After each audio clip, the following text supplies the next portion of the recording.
en 2002, notre équipe nationale de football fanion a participé à la Coupe du monde de football FIFA Qatar 2022. Cette participation s'est soldée par une élimination au premier tour. Disons-le franchement, cette performance n'a pas été satisfaite, n'a pas satisfait à nos attentes. Néanmoins, il est important de relever que nos Lions indomptables ont donné le meilleur d'eux-mêmes. Ils ont été professionnels jusqu'au bout. J'aurais aimé vous dire que notre participation à la Coupe du Monde s'est déroulée sans anicroche. Mais les choses ne sont pas si simples. Il ne vous a pas échappé qu'un malentendu a perturbé l'équilibre de notre sélection. Ce malentendu qui impliquait notre gardien de but, André Onana, aurait pu, que dis-je, aurait dû rester dans le secret de la vie de pro. Qu'un joueur ait une attitude et des propos qui dépassent sa pensée, cela peut arriver. Cela arrive même. Il était donc du devoir du président de la fédération de soutenir le manager sélectionneur dans sa démarche.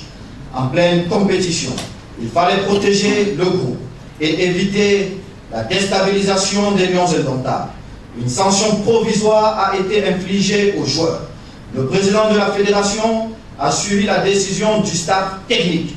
Le cas a été soumis à la commission d'éthique et de discipline comme le stipulent nos statuts.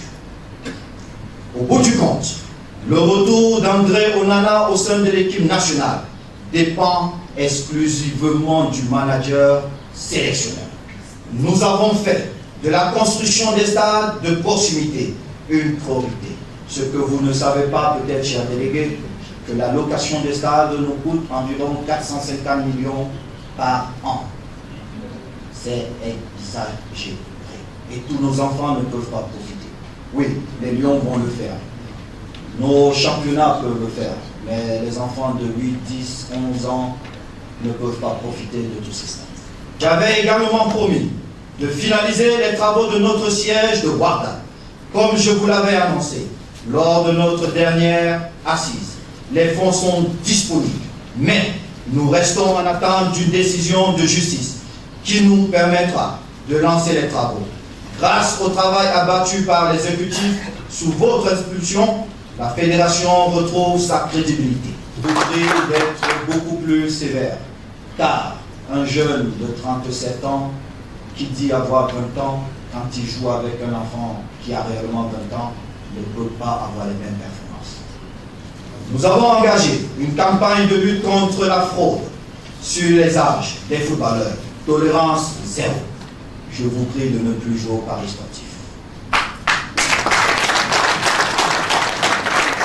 Du moins, dans notre championnat.